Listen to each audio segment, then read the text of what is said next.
All right, Mr. Lorenzo Aviles, Pleasure. aka the Middle Eastern man. What's up, bro? Pleasure, Yo, bro. I appreciate you doing this on a Saturday night. I'm excited. We're probably gonna go for 16 hours, how we normally do. Let's do it, man. But so what do we have here? We have a nice blackened cigar. Yes, sir.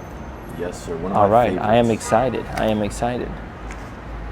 So let's get this thing going, and then we will dive deep into your journey. By the way, that's a sick jacket, bro. I just noticed the wrist straps. Legit.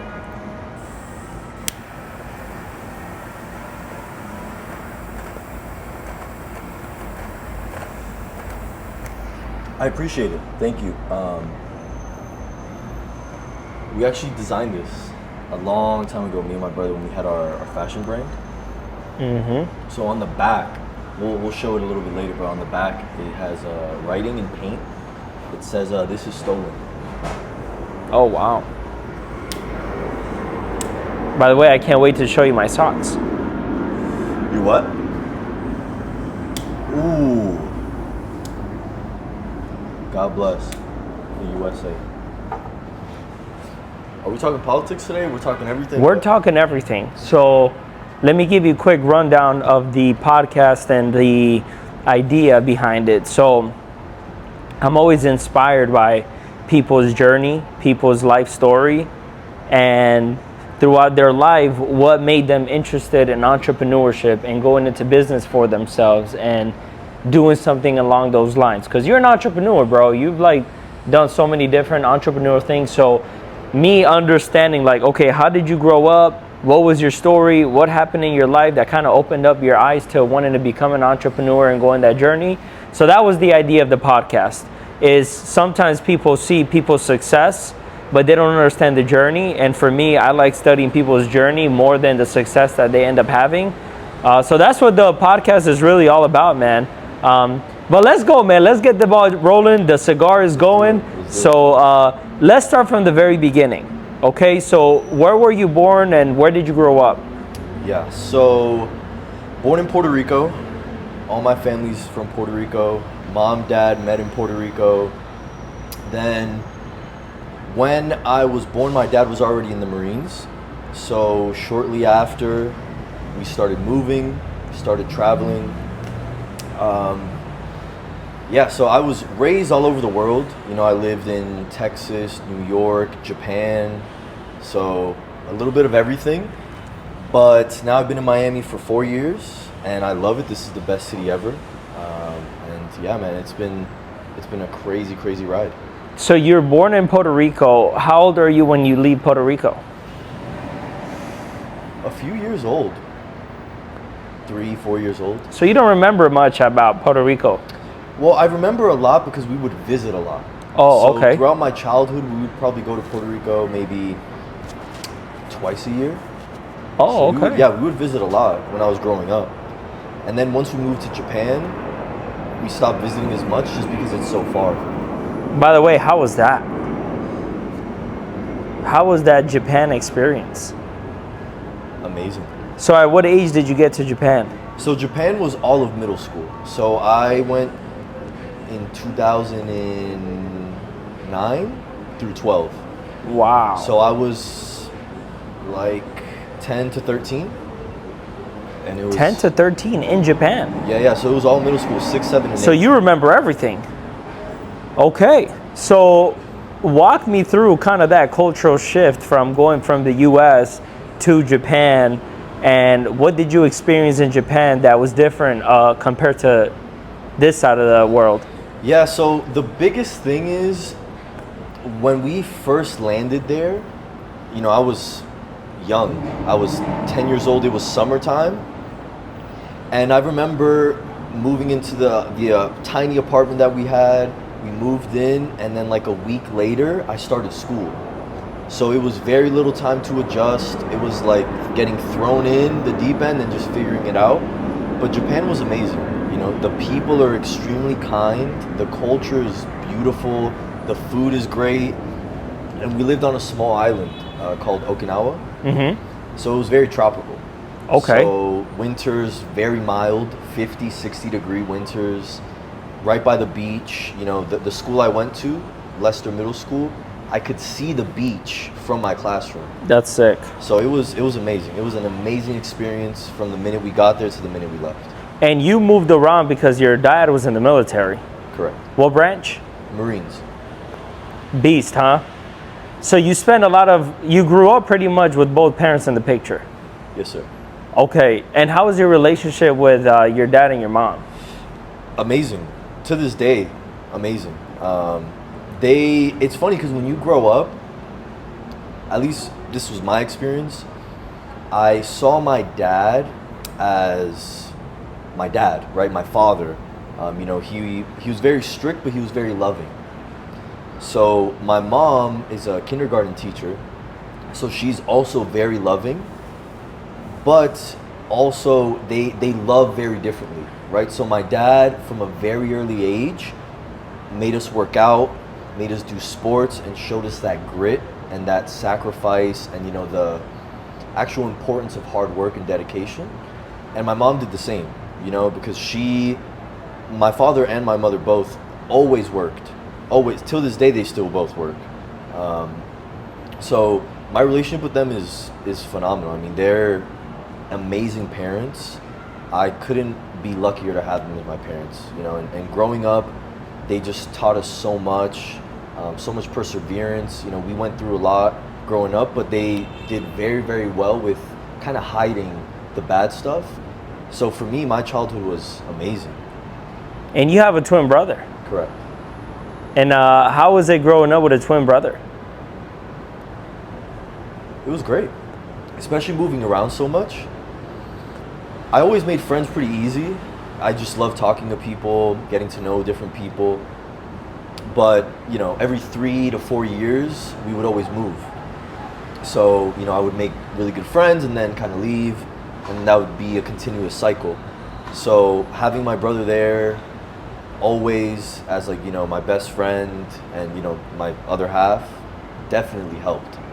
Definitely helped. And did it impact you in any way moving around so much? Because I know for some people, you know, like you said, hey, I'm moving around every 3-4 years and I'm making friends and I don't, you know, I have to leave. Did that impact you in any negative way? That's a good question. Well, I don't know if negative. Some people may say this is negative. I take it as a positive, and I'll tell you exactly what it taught me. It taught me that everything's temporary, no matter how good or how bad it is. So having those amazing relationships were something I cherished a lot, but I knew that they were very temporary, right? Because we would go to a school, a military school. Well, it's on a military base, but it's like an American school. And everyone knew there that they were just there for a limited amount of time. So it taught me growing up a lot about change, about how to adapt very quickly to certain situations, because, you know, I've lived in 20 different houses, 20 different schools. So it was always just adapt at a very, very young age. Okay. So middle school, Japan, and then you move back. Do you move back to the States? Yeah, so after Japan, we went to New York. Okay. I lived in New York, not New York City. I lived in upstate New York, about an hour and a half from the city, in Hudson Valley. Okay. So specifically a little place called Hopewell Junction. Most people don't know where that is. I have no idea. I've never heard of that place New Yorkers don't even know where that is. Wow. But it was a very small town. But growing up there, I did all my high school years, so 9 through 12, and it was amazing, man.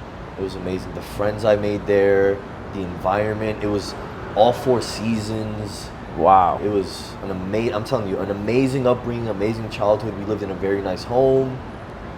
It was just amazing, really. And what did your dad do in the Marines? He was a mechanic for C-130s. Okay. Yeah. And then your mom teacher? My mom teacher, yeah. My mom still, to this day, she teaches kindergarten. Wow. And did you ever ask your dad why he went into the Marine Corps? I never have, no. No? I never have, no. But the funny thing about that is it runs in the family. So my uncle's also a Marine. So uncle, father, both Marines. And my dad told me at a very young age, I joined the Marines so you wouldn't have to. Wow. He told you that? He told me that. How old were you? Probably like 12. Wow. 12 years old, yeah. And then what about your grandfather? What did he do? My grandfather... From your dad's side? Yeah, my grandfather was an amazing man. He actually just recently passed about a month ago. But Sorry for your loss, bro. No, no worries, man. How old? 78. Oh, wow. He lived an amazing life. He was growing up. He grew up in New York, and he was a boxer. So Golden Glove champion, an amazing man, very hardcore, raised in the streets. You know, very, very disciplined, always working out, always fighting, hitting the speed bag, even at 70 years old. So, you know, he's a legend. He's in Puerto Rico, like, he is a legend. He's connected everywhere, and it's like my father goes to Puerto Rico, and oh, you're his son. Like, that's very, pretty very cool. Man, yeah. And then what about grandma? Grandma, she was a sales lady for waste management. Amazing saleswoman. Imagine selling garbage, literally. Literally. How does that happen? What is she selling? She sells the waste management service. So, oh, okay. So yeah, she sells picking up the garbage from different companies. Oh, okay. That's cool. That's cool. Yeah. So, okay, then in New York, do you do most of your high school in New York? Yeah, all of high school. Okay, in the same high school? Same high school. Did you play sports growing up? Yeah. Okay, what'd you play? I played a little bit of everything. I played mostly basketball. I played football. I was quarterback for football. You were a quarterback? Yeah. No way. Quarterback, yeah. Then after 11th grade, I actually went into like weightlifting. Okay. So like my dad got me into training. Like we were doing weightlifting like competitively. And at 17, I actually won a competition in my whole like county at 17. Wow. Yeah. So yeah, we were super competitive. And that's a huge reason why now my work ethic is just through the roof. Because of that? Because in high school, so my schedule would be when we were training, I would get home from school, my dad would get home from work, we would work out at like 3 p.m., recover, eat, and then have another workout at like 6:37. And it was 2-a-days for like 3 months. So you were very regimented, like growing up because of your dad. Exactly, yep. And was your brother the same as you? Like, was he also disciplined, regimented? Like, 100%. you guys were pretty much the same. Yeah. And my dad strategically would kind of pin us together. We don't allow any smoking here. Oh, okay. Yeah, you guys have to carry out or just smoke outside. Like outside. Okay. No worries. Thank you. Well, we enjoyed it while we could. That could be a YouTube short. That'll be a YouTube short. Okay. So, ladies and gentlemen, we're just a pause. human a timeout. resources came and just messed up our cigar, but that's okay because we can finish those at the Red Room We after can finish this. those, we can continue the conversation. Of course, bro. No, we're gonna go all the way through, and that'll be our incentive Exactly. of a phenomenal podcast. Exactly. That's the prize at the end. That's right. So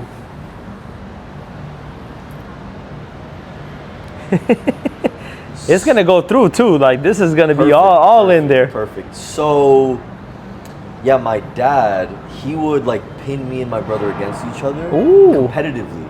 Okay. And that's amazing because it would push me to get better and it would push him to get better. So something very simple, for example, when we were growing up, after dinner, someone would have to do the dishes, right? So me and my brother would play like FIFA and whoever loses had to do the dishes. So obviously, we would be very serious, playing like this. Just like playing and we were just competitive in everything. So that caused us to just level Be on up. your game. Yeah, just level up, because I knew he was never going to take it easy on me, and he knew the same. So we would have to be on our A game every time, all the time. Wow. Yeah. And you guys have a really close relationship, Yeah, yeah. even till now. Yeah. Nice. So high school. So who were you in high school? Like, if me and you took a class together, like who are you in high school?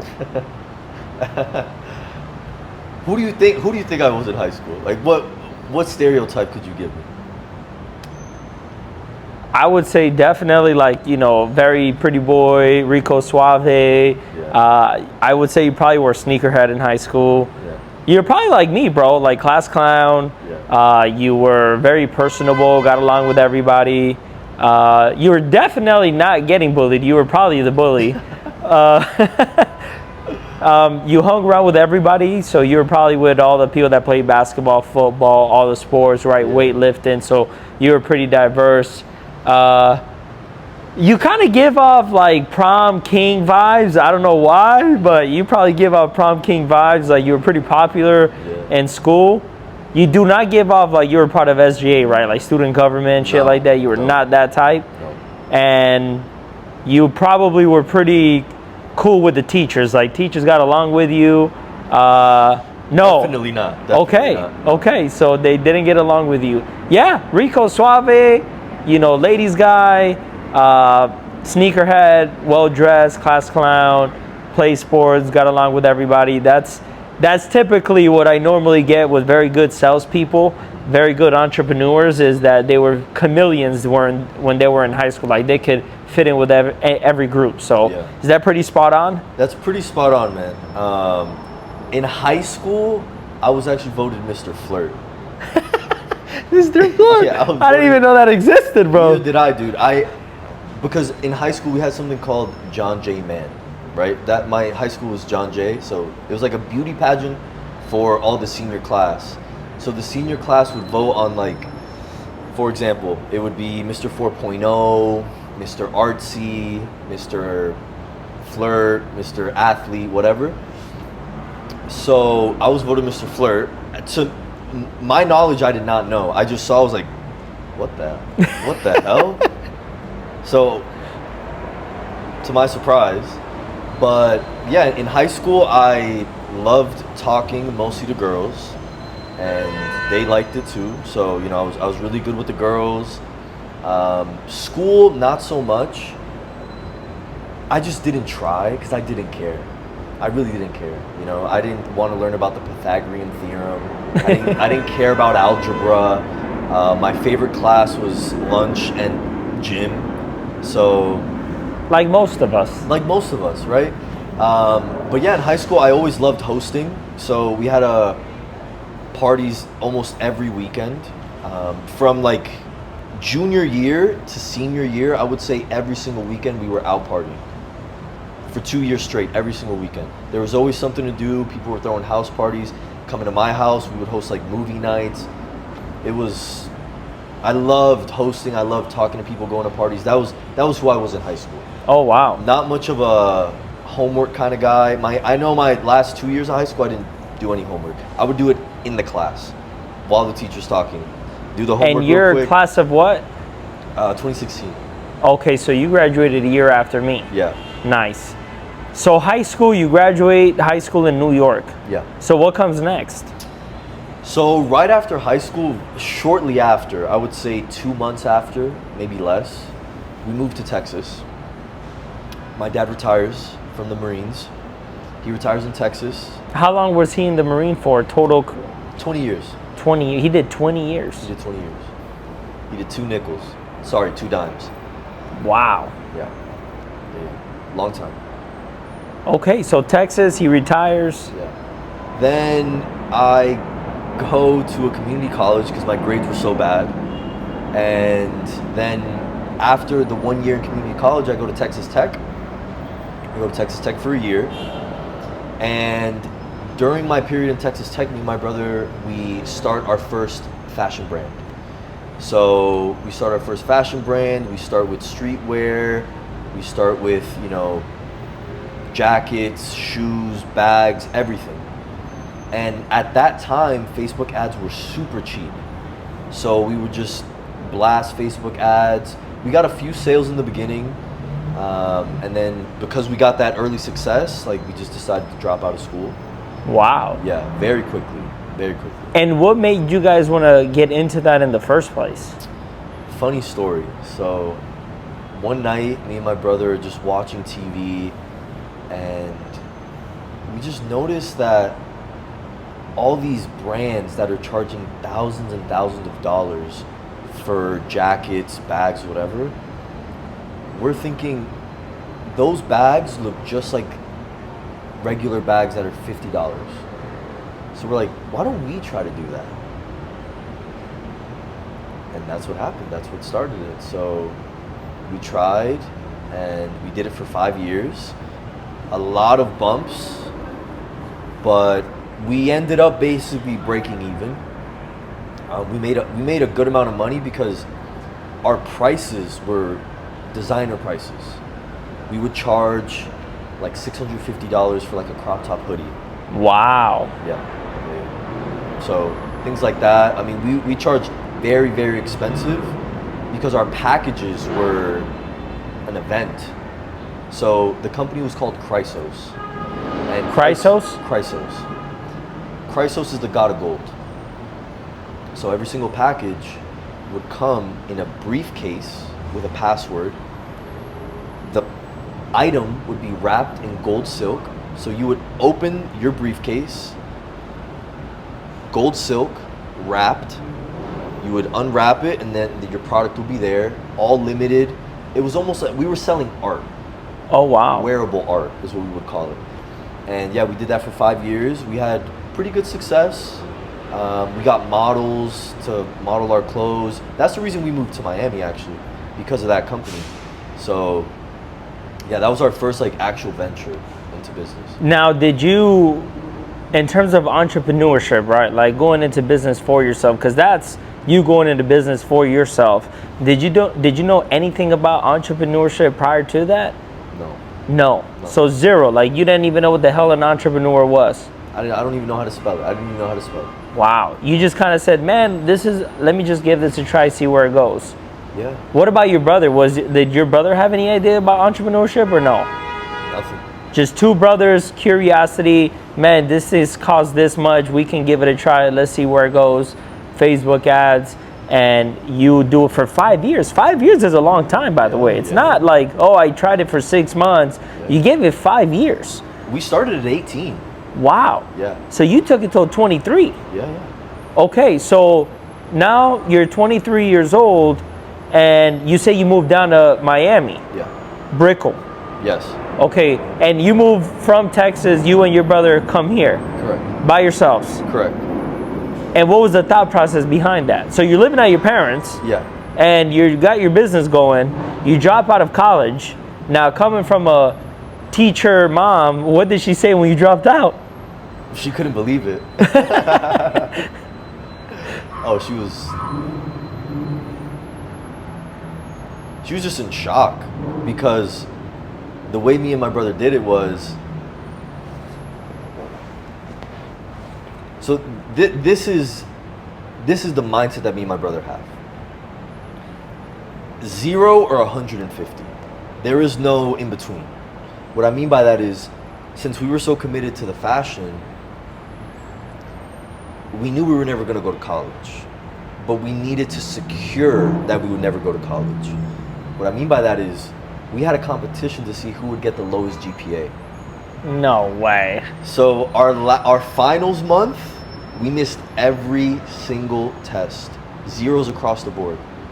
Zeros. I ended with like a 1.7 GPA. I think my brother had like a 2.1 or something like that. So we burned all the boats. All the boats. We made it certain that we would never go back to school. Certain. So how long did you do college for? 2 years. 2 years. 2 years. So you never got your associates? No.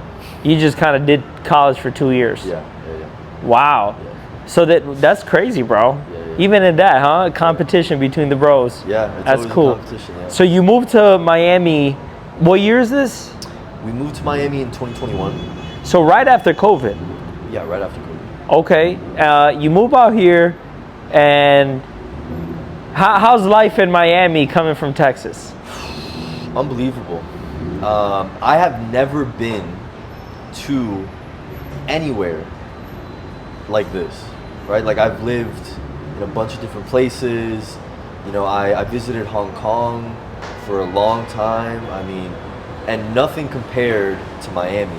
The thing about it too is that I never visited Brickell before. I didn't even know where Brickell was. The reason why we actually ended up here is because being that we had a fashion brand, we needed to be in a densely populated city.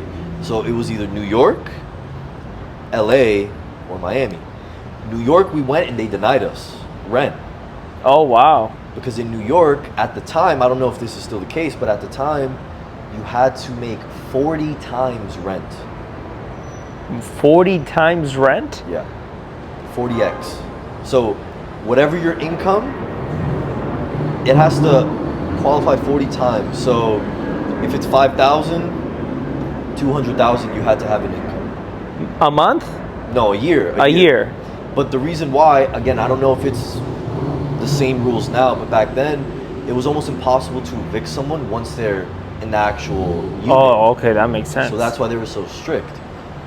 So then once we got denied from New York, that was our first goal. We wanted to move to New York. We had an apartment it was on the 63rd floor in Hell's Kitchen, looking over Times Square. Beautiful apartment. But they said, yeah, you guys are broke. Get the hell out of here. You don't make enough. So we were on the flight back to Texas, and I start calling apartments here in Brickell. And I told them, hey, we just got denied. We have proof of income for what we made last year. Like it was X amount. And they said, all you need to show us is how much money you made, and you'll be approved. And I was like, perfect. We came down here. The first apartment we saw was the first apartment we took, and it was. And that's where you live now? So I moved out of there. Now I live somewhere else. But that first apartment was right on Brickell Avenue. It was a building panorama, so it was on the 63rd floor. Amazing views. It was amazing. So that was our first year and a half in Miami. Was that? Wow. Yeah. So now you're in 2023. Yeah. Okay, and you're still doing the clothing. So shortly after we moved here, we started. Being honest, that was our first business, and that was our first taste of actual money. We had some other things on the side too that was making us money. So that was the first amount of time where we had like adult money, and we were children. We had so much money. We were doing stupid, idiotic things with the money. Me and my brother alone, we would go to a dinner, spend $1,000, me and him. Why? We thought the money was infinite. We were like, this is gonna be great. We made it. And a year and a half later, and we're almost done with our entire life savings, bro. Wow. Yeah, insane. So what do you do after that? So after that, we get a very, very rude awakening. So after that, we basically get punched in the face by reality. And after that, we actually go back into, working a sales job. So basically going from all the way up here at 23, living in a penthouse in Miami, like making it. We had parties at the house, 50 people in the house, just living the dream life. And then in a year and a half, we basically lose it all. Wow. Yeah, we basically lose it all. So we go back to working sales jobs. We start getting into business again. We open up a few more businesses in every realm imaginable. I mean, we were private arms dealers for a while. We started multiple businesses in just a bunch of different avenues. And it was so walk me through that period, because that's crazy, right? How you like go up like that, you're doing that, then you come back down. What is you guys' mindset through this whole process? Like, how are you getting past what's happening in your life at that moment? Yeah. So it was a very dark time, to be honest. because I felt like we were so behind. You know, like we had this picture painted of, oh, we're successful, we have this fashion brand, and you know, we have over 100,000 followers. Like it was this empire that we've spent 5 years, and then it basically goes to zero because it was our first business. There was a lot of things we didn't know. For example, delegating tasks. We did everything. Everything, start to finish. Photo shoots, made the clothes, shipped the clothes, managed the websites, social media, every single thing. It was me and my brother. And it got to a point where, you know, we started losing in terms of seeing returns. So we just decided to stop, and the money was running out. So what really got us through that is, ever since I was a little kid, I've just always wanted to be rich. Always. So I knew no matter what, we were gonna do what it takes. And growing up, just celebrating my birthday about a week ago, really opened my eyes to, there's this great saying, and it goes a little something like this. It's, success is like being pregnant. Everyone says congratulations, but nobody knows how many times you've been fucked. I love that saying. Right? I love that saying, Right? bro. That's definitely going as a reel. So, Oh shit. so yeah, it was just a very low point. We got humbled. We went back to work. You know, we had to do the old 9 to 5, and you know, being in sales, it's always longer than 9 to 5. It's usually like 9 to 9. And we just started building up our skills again. You know, learning how to actually build and manage businesses. And yeah, now we're managing a whole bunch of different businesses we're working on now. So it's been a learning process the entire time. If you could go back and do things differently, what would you do? Buy Bitcoin. Buy Bitcoin. Okay, good strategy. Yeah, Not bad. yeah. So what's the first sales job that you got? So the first sales job was mortgages, selling mortgages. How was that? Brutal. Oh my God, it was brutal. Yeah, why? So I joined right after COVID. Rates in COVID, 2020, 2021, lowest in history. I joined right after. So I missed the 2%, 3%. When I started and got my license and was a banker, dude, the interest rates were 6-7%. Oof. Brutal, getting paid $12 an hour. What made you get into mortgages? It sounded fancy. It sounded like I could make a lot of money. Okay. And there was people making a lot of money. But I missed that train. So we got in late. But it taught me so much, man. Tell me more. It taught me that what I thought was hard work was not hard work. So what I thought was doing the good old 9 to 5, no. That unlocked a different level of work. So I would wake up early in the morning, work out, go to the office from 9 to 9 every day. Every day. Monday through Sunday? Sunday was the only day off. Monday through Saturday? Yeah. Saturdays were half days. Wow. So 5 days a week, 12 hours. Saturdays half days, and then Sunday that's God's day. You know, you gotta relax. What was your brother doing? Same thing. So he was doing the same thing? We were both same thing, same office. Wow. Yeah. And you guys didn't have other options to go down? Like, okay, we got mortgages, we got real estate, you know, we can do car sales, we can do health insurance, we can do life insurance. Like, you guys didn't lay out all of the different options and sales that you can do? It was a time where we just wanted to get a sales job.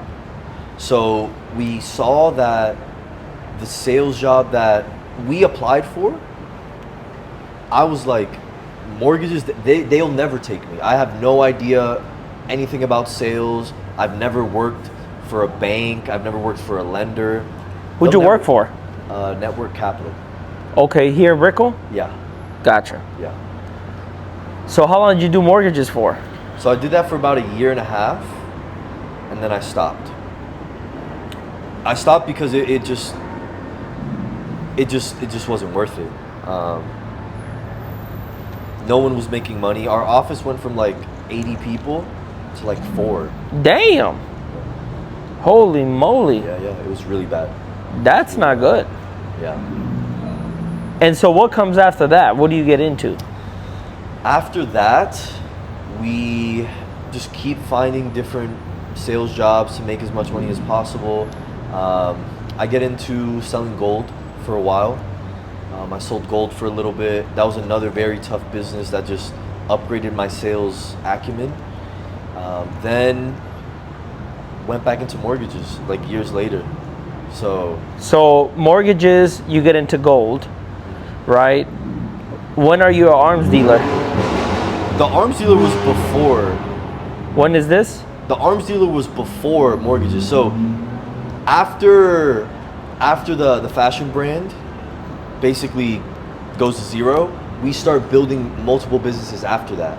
Okay. So trying to figure it out. This business didn't work, let's try another one. This one didn't work, let's try another one. And what were those businesses?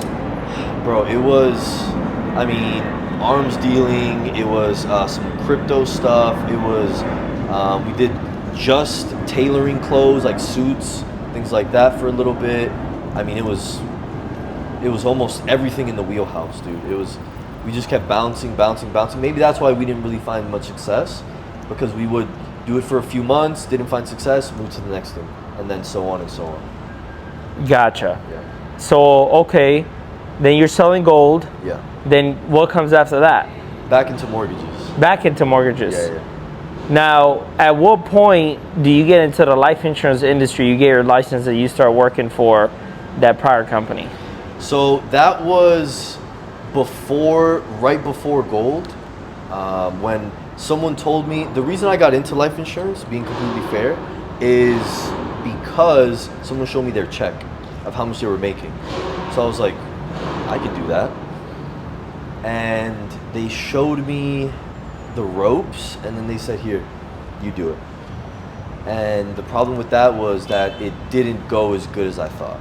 So a lot of failures, learning curve. I did that for like 6-7 months, and then it just really didn't go as good as I thought. And found another thing that made me a little bit more money. So it was just really like hopping until I found mortgages again. And now I've been doing mortgages for a while, and it's going great again. And we meet in 2024. Correct. You remember when we met? Of course. What date? It had to be in the summer. It had to be July something. June, July something. I think it was more closer around this time, maybe during September, because the weather was nice. Really? I remember it being... So maybe it was in the summer. So we're at a networking event. Yes. Right? Yeah. And bro, real recognize real, right? Sure. We're rooftop. What's this place called? Rosa Sky. Rosa Sky. We're in Rosa Sky. I get there. You're at the networking event, and I don't know how we kind of crossed paths, but I think I remember going up to you and be like, "Damn, bro, like you look super sharp. You look like a guy I need to be talking to. Yeah. What's your name?" We have an interaction, and I would say that I've done a lot of networking. I've done a lot of having conversations with so many different people. Man, that genuine conversation and encounter that we had was very special. So we meet, right? We hit it off. After the freaking event, we end up going to a cigar lounge. We have cigars, and it's like we freaking known each other our whole life. Yeah. So when we met, man, like from your lens, like how was that? Dude, let me tell you my first impression of you. First impression. The energy that you had, it was just refreshing. Like it was it was so genuine, and the way we spoke, it was like I could just tell. It's like I'm gonna have this person in my life for a while. I don't know if you felt the same. 100%. But it was just like instant connection. I was like, man, we're gonna do something, and we're gonna do something big together. And yeah, ever since then, I mean, we had the cigars. We were out for a while. long time. For a while. Yeah.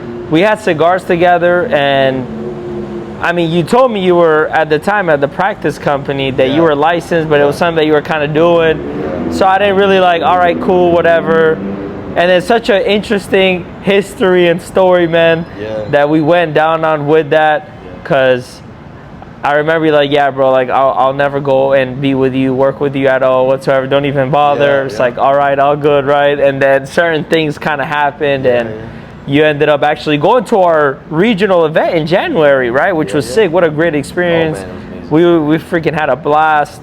And yeah, man, every freaking encounter that we've had, man, has always just been very genuine, man. Just, you know, like respectful. You're a man's man. You got the right values, man. We got the right mindset. Like we just freaking flow, bro. You know what I'm saying? And you don't come across that a lot, especially down here. Because remember, when you network down in Brickell in Miami, it's a lot of smoke and mirrors. For sure. It's a lot of like, oh yeah, I'm all this, but in the back end, it's not really like that. So knowing that there's still those genuine people, and as we're having the conversation, realizing that you've been so many different places in the world, like culturally, you're so molded so right, bro, and that's why you are the way that you are.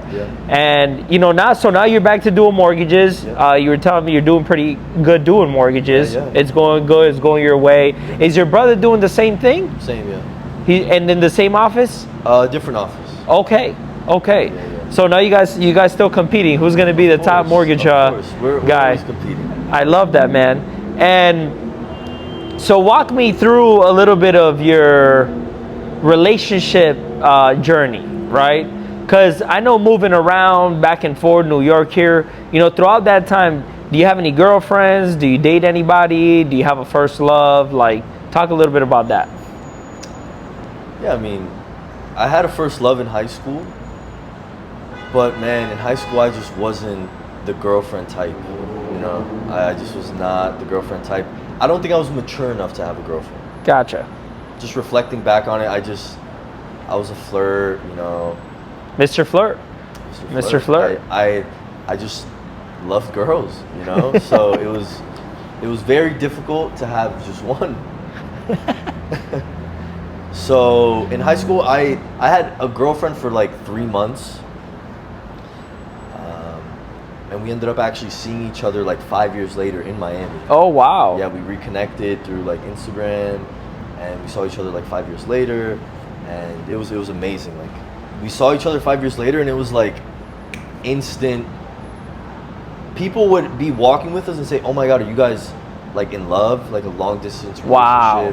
And it was amazing. So yeah, I mean, my first love.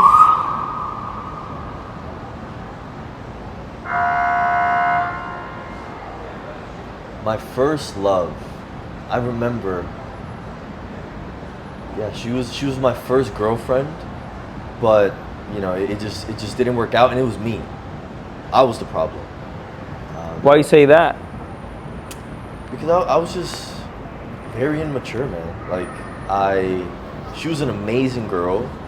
She, like, everybody wanted her. Like, she was very cute, you know, like teacher's pet, like very innocent girl. Is this in college? No, this is in high school.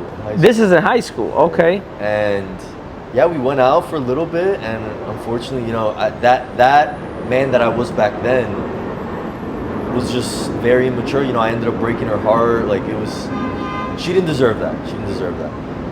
But then in college, no real serious girlfriends. I mean, dating here and there, but it wasn't until like I was a full-fledged adult where I had a serious girlfriend. I had a girlfriend for like almost 2 years, and we broke up last year. But yeah, but like girlfriends, I would say like 2 serious girlfriends. Wow. Yeah, my entire life. And you're how old now? 28. You just turned 28. Just turned 28. Okay. Now the last one, how long were you with her for? Almost 2 years. So that's the longest relationship you've had? Yeah. Okay. Yeah, very serious. She was gonna meet my parents. I mean, she met my parents multiple times. We went on vacations together. Like, it was pretty serious. We were thinking of like getting married and having children and everything. Wow. It just didn't work out. It just didn't work out, man. It's life, bro. It's a story for another time, but For another episode. Yeah, and The Relationship Exchange podcast. and she was also amazing. Came from a great family, you know, very, very submissive, very traditional, just amazing girl. Sense of humor, that's what I really like. A girl that is funny and has a good interaction with dark humor. Love that. Okay. Yeah. And now the breakup, was that more because of you or her? You know, when people say it was mutual, they're usually always lying. But this time, it was mutual. So how the breakup happened was we actually went on vacation for her birthday. And we went on an all-inclusive. And it was Friday to Monday, or Friday to Sunday. And the first night we're there is when we actually break up. Wow. So the reason why was because she was getting a little bit older. She was older than me, By how much? like almost 3 years. 2? That's not that old. Yeah, but to be fair, like when we first started dating, we had an agreement that at a certain age, you know, we would have kids and stuff like that, and it just didn't end up happening. So yeah, like that night when we broke up, it was not even kidding. It was like an 8-hour conversation. Like wow. From 1 a.m. till like the sun came up, we were talking to see how we could work it out, and very, very, very sad. You know, crying in each other's arms all night. It's tough, bro. Yeah, so it was mutual, but it was like an understanding where, you know, I couldn't, as a man, have her wait for me to become the man I was going to be to fulfill all her needs. Right. So it was like a business decision, really, that it was, you know, go find that person that can fulfill all those boxes, and you know, I loved every minute of this relationship, but it ends here. Okay. So now, man, what are you excited about, bro? What does the future hold for you, for in business? And oh, by the way, we haven't even talked about when you were going through your racetrack deal and all that stuff, man. So yeah, tell me about that. Tell everybody about that. Yeah, that was crazy when you told me that, and how you met with Patrick Bet-David, Tom Ellsworth, the business plan, and all that. Like, that was legit, bro. So tell me about that. Yeah, man, we were trying to build like a racetrack. I mean, we were getting investors involved, but the reality is, man, it's just so much capital, an unbelievable amount of capital. So we were trying to do it in Florida. We had a few deals pending. Deals fell through. You know, we had a few business partners that, you know, it turned sour throughout the years that we were working on it. So that's on pause just because of the amount of capital that we need. And how much money do you need to run something like that? Like 100 mil. 100 million? And what were you trying to do? So we were trying to build a country club, but race themed. So what I mean is, we were trying to build a racetrack where there's members. They can rent out spaces to, you know, store their cars. They also have a membership to drive on track. So it was super, super niche, and that's our passion. Like, we love cars, everything to do with them. Growing up, our dad really got us into that. So we had an opportunity to do it with a friend that he was very connected in like private equity, and he had connections to like people with deep pockets that were looking to invest in projects in the States. But yeah, the deal fell through, and there was something with that was when the war in like Ukraine and stuff started. So it was just a bunch of stuff overseas. They were overseas investors. So it was just a lot of things that went wrong, man. So a lot of failure throughout that process, but again, just more learning lessons, and we haven't given up on that, but that's gonna take years. That's why I tell you, man, you do insurance the next 15 years, come up with a $400 million, and we could go put that racetrack together. For sure, man. You know, sooner or later, you know? Yeah. So, man, I'm excited about the future, bro. I'm excited about the future. I'm excited to have people like you, you know, as somebody that I could call a friend, a brother. For sure. And so what are you excited about the future, man? What's the most exciting thing for you, bro? Just growth. I'm at the point in my life where I've learned so much, man. Like throughout my entire 20s, it's just been like constantly building businesses, meeting so many great people, just looking towards the future, making as much money as possible. I want to build a family, you know, have kids pretty soon here. How many kids you want? It depends how much she wants, but I would love like 4 kids. Okay. 4 kids would be amazing. It's only you and your brother, right? Yeah. Did your parents ever want to have more? No. 2 was enough. Yeah, because the thing is, my mom had me and my brother, and then the doctor said if they were to try again, then they might get triplets. Oh, snap. Yeah. Get out of here. Yeah. So my dad was like, no. no. Is there other people in your family that are twins? Yeah, my mom's a twin. Your mom's a twin? Yeah. No way. That's cool, bro. Yeah. That's legit. Oh, so babe, you might have twins. I hope. You might have twins. I really hope. Oh, your brother might have twins. One of us. Oh, you both might have twins. Because it'll be twins. It'll be a twin that had a twin that had twins. So it'll be 3 generations of twins. Wow, that's sick. I really hope that happens. That'd be cool. Yeah. You're a big reader. Yeah. What's the most favorite impactful book that you've ever read? Like, what's something that you read that changed like your mindset completely, that you implemented and just kind of changed the trajectory of things? That's a good question. I would say The Alchemist is an amazing book. I read that book because I found out after my grandma passed that was her favorite book. Oh, wow.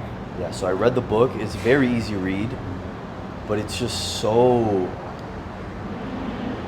impactful. The way it's written it's just so deep. It has so many lessons throughout the entire book.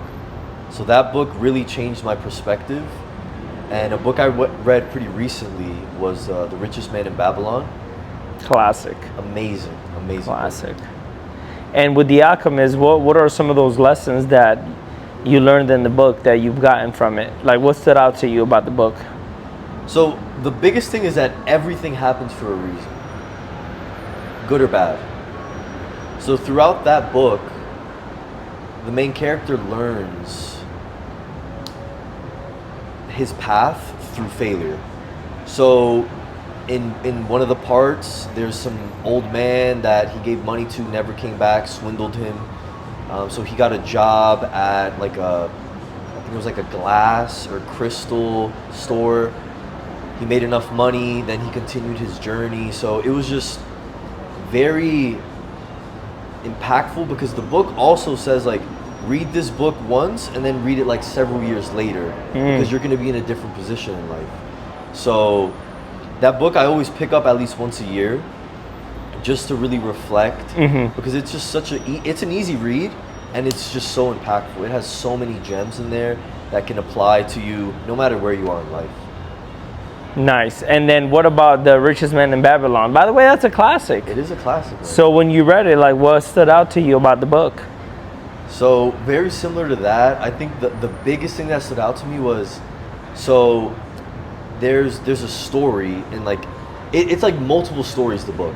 So in one of the stories was the son of a king, a very rich man, gives the son a bunch of tablets, and he also gives him a bunch of gold. And he tells him, son, come back when you duplicate this gold. So sends him out, and very similar to the alchemist, he goes through these trials, tribulations, ends up losing all his gold to someone that just said, hey, you invest in this, it's a quick flip, gets your money up, whatever. So he went for the shortcuts, which I felt like in my youth, I did that a lot. And then throughout the book, throughout his journey, he ended up amassing not only the amount that his father gave him, but he ended up doubling it. He found a good woman, built a family. So 5 years later, he comes back to his father with his wife, with his kids, with the gold. And the way he multiplied all that gold is because his father gave him the tablet and the gold. So he ran through the gold, didn't even read the tablet. Wow. But in the tablets, it showed exactly how to become rich and successful. So by following all those lessons, that's how he actually became successful. So after 5 years, comes back to his father and shows his father, I followed all the steps you told me, and I'm a self-made man. That's sick, man. Yeah. Wow, that's sick. Man, the taste of that cigar is in my mouth, and I just want to smoke it so bad, but I don't want this guy to come out here and bitch us out. It's okay. But It's okay. we got to do this again. I think this was a great part one. It's so funny what they say. They say that the best podcasts are usually the unrecorded ones. Yeah. And me and you, we've had plenty of those. Oh, yeah. And I'm excited to do this again. I'm excited to have more conversations throughout our, business and entrepreneur journey. Yeah. I'm 29, you're 28. We're gonna be in each other's lives for the next 70, 80, 100 years, hopefully, God willing, right? So I'm excited for the future, man. But if you right now, let's say you, the 28-year-old Lorenzo, you go to Japan and you go to that middle school that you went to and you see 6th grade Lorenzo walking, like what are you telling that 6th grade Lorenzo? That's a great question, man. I would just tell him you're doing exactly what you're supposed to be. I really wouldn't change anything. I would almost look at him and just be in admiration. I wouldn't tell him to switch anything. I would just pat him on the back and say, you'll figure it out. I like that.